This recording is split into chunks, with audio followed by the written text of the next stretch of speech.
They say absence makes the heart grow fonder. This could be a simple explanation for the recreation and infusion of past trends and nostalgic aesthetics, sounds, concepts, and creations we see in art, fashion, entertainment, and business.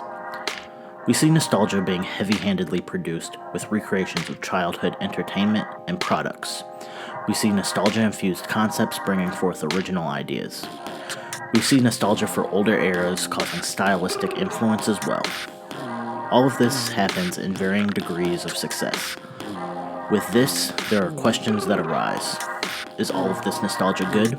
Does it hamper creativity? And most of all, why is it so prevalent? So let's try to break it down. Psychologists have identified that there are two types of nostalgia: reflective nostalgia and restorative nostalgia. Robert Yanez Jr. of Rewire breaks them down for us. Reflective nostalgia accepts the fact that the past is in fact the past, and rather than trying to recreate a special past experience, savors the emotions evoked by its recollection.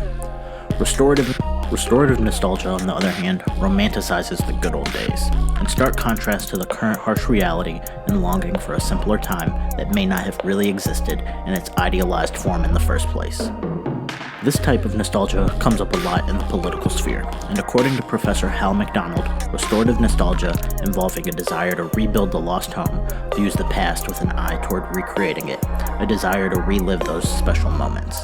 It is what spurs us to pull out our phones at 1 a.m. and call an old boyfriend or girlfriend because we just heard our song on the radio. So there are two sides of the coin. Reflective nostalgia is generally seen as a positive psychological resource with many benefits, such as an increase in optimism, openness, social connectedness, and self-esteem, and gives us a sense of continuity across time. To Bettina Zingo, Research Fellow of Psychology at the University of Southampton, nostalgia is anchored in the past, but with a positive trajectory into the future. From a consumer and creative perspective, restorative nostalgia would fall under remakes and recreations of existing properties. For film and lots of consumer products, Patrick Metzger of the publication The Patterning mentions that remakes tend to follow a 30-year cycle. Questlove, drummer and founder of the hip-hop group The Roots, has similar thoughts. For me, I look at music with a 25-year cycle, a way of giving people in their 30s a last go-round of traveling through their childhood memories before they are required to be wise older statesmen and stateswomen. The timing makes perfect sense. You have a consumer base that grew from children to adults with disposable income who want to recapture a bit of their childhood. That's not a bad thing, but it can easily fall in place with restorative nostalgia if people are trying to avoid taking that step Questlove mentioned, of moving forward. Restorative nostalgia is a yearning to recreate a past that no longer exists. It's more of a regression. We see companies employ it often. The same series and movie is rebooted with a lack of vision or new ideas. A childhood classic is quickly re-released or remade, but doesn't contain the same spirit as the original. There's the constant re-releases of retro Jordans we saw a few years ago until the market became oversaturated and hype died. Artists are releasing greatest hits albums, or previously an aging artist would take up a Vegas residency, which has recently drastically changed. For consumers, it often leads to a feeling that there is a lack of original ideas or that companies and creatives are stalling out on innovation. For creatives, it may feel like originality isn't rewarded when there's so much restorative nostalgia present. On the other side of the coin, creations stemming from reflective nostalgia don't seem to draw the same ire and often feel fresh and pleasant. They seem to get more of the heart of what we're searching for when we engage in nostalgia, a search for a pleasant and familiar feeling. At the same time, as is the case with reflective nostalgia, when reminiscing, creative works built on reflective nostalgia still pushes forward. We see reflective nostalgia in lots of recent pop culture hits like Stranger Things. It takes inspiration from 80s sci-fi and aesthetic and feeling for the setting, but tells a new story while giving an older audience a familiar feeling from childhood and introduces those feelings to a new audience. In fashion, we're seeing it in a lot of the clothing and shoes being released, especially by upper echelon fashion houses. We see it a ton in music, especially in hip-hop. Songs sampling oldies excite older audiences as they hear a tune from their youth infused into a new rendition, yet layers are added so it sounds fresh at the same time, introduces that song to a new audience. Think back to the reaction Kanye still gets when he uses soul samples. We also see it when popular samples are flipped in new ways or when an artist flips a sample they used in an earlier song. We've seen it when artists recreate well-known sounds. Think Joey Badass coming out with 1999. It's definitely sonically old school boom bap, but it's old school boom bap brought to you by a young artist and producers that weren't directly shaped by that era. They didn't have their formative years in it, but they were obviously influenced by it. So the music still had an element of freshness while capturing what people loved. We saw it again with Leon Bridges' first album, Coming Home. It had a distinctive oldies sound, but with all original songs. Then again, we see it with Childish Gambino's Awaken My Love. To see different directions of impactful infusion of nostalgia while still sounding very modern, look at artists like Bruno Mars, Goldlink, Brent Faiyaz, and Anderson .Paak, just to name a few. There's a distinct uniqueness and style that truly doesn't fit any era but their own, but you can recognize the influence from other eras while still pushing the medium forward. A number of questions come up. Does nostalgia limit creativity? Why can't creatives and companies just make something completely new? How do things move forward if we're continually looking backwards? Isn't leveraging nostalgia just a crutch? Not necessarily. As Vicky Spratt in her essay on nostalgia noted, historically, being nostalgic or using nostalgia as a form of expression in art or literature has not been seen as a good thing. Rather, it's been viewed as the antithesis of progression and innovation. But a study done by psychologists at Southampton University tells us a different story. It found that nostalgia can help people be more creative. Annie Sneed of Fast Company breaks it down for us. She said nostalgia may help people access more information in their brain, and this may provide more material for creativity. Specifically, it gives them information that's very different than what they're thinking about now. Creative ideas happen when people combine two dissimilar concepts, and that's the same line of thought nostalgia inspires. It makes us contemplate past experiences in the context of today. While a little bit of reminiscing might inspire people, constantly living in the past won't help. As mentioned, creativity is about taking inspiration and ideas and bringing them together to infuse your style and voice. This development is often built on copying many different influences and styles until they blend into your own. So it makes sense that nostalgia would help enable creativity as people look back on their past experiences.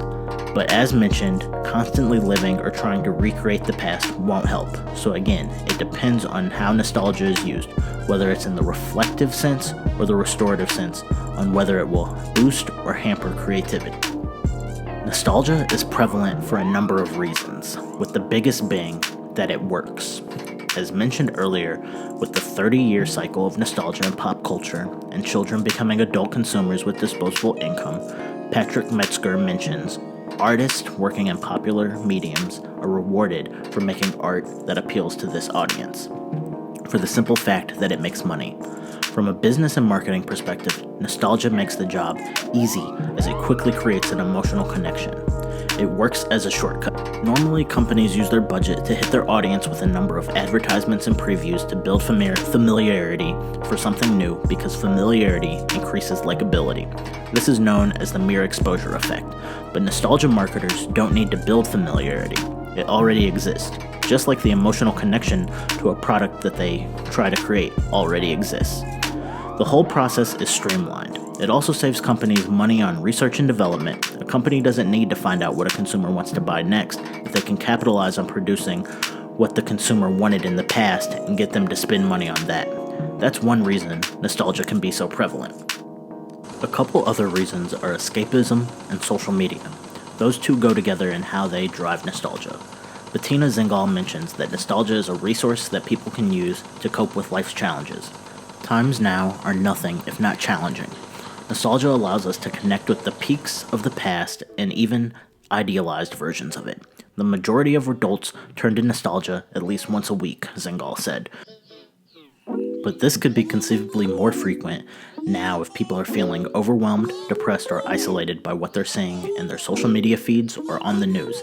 It becomes common to turn to discussing the better years or that old movie you loved, or you seek out something to remind you of a better past which then drives conversation. This is exactly why nostalgia can improve the feeling of connectedness because it is often rooted in shared connections and memories. Facebook capitalizes on this. Christine Leveray, a social media manager, discusses this forced and maybe even pseudo-nostalgia Facebook employs with friend anniversaries and on this day posts that it prompts users to share. By doing so, Facebook offers a curated past connected to the brand you've built online. She argues that the so-called memories you make on Facebook aren't really yours. They don't live in your mind, really the way your memories do. They also aren't material objects like keepsakes that you possess and can retrieve at will to trigger nostalgia. Your actions, comments, photos, and videos are bytes on a hard drive in a Facebook data center. They help inform companies buying into their ad network how to show you their ads. For this reason, they are a commodity. They are a commodity that Facebook leverages and uses to keep you on the platform. It's a forced nostalgia that doesn't allow nostalgia to be used for its original psychological purpose. As Dr. Tim Weidschultz and Vicky Pratt discussed in their article, social media is ideally suited to trigger and share nostalgia. This might be one reason to propose that nostalgia may, over time, become more deeply embedded in our culture and everyday language. There might be some reason to speculate that due to the advent of social media, nostalgia is on the rise. Nostalgia in a digital age no longer relies on an individual or specific memory, desire, or event. It is fed and encouraged online, topped up relentlessly by easy access to an infinitely recyclable and shareable past.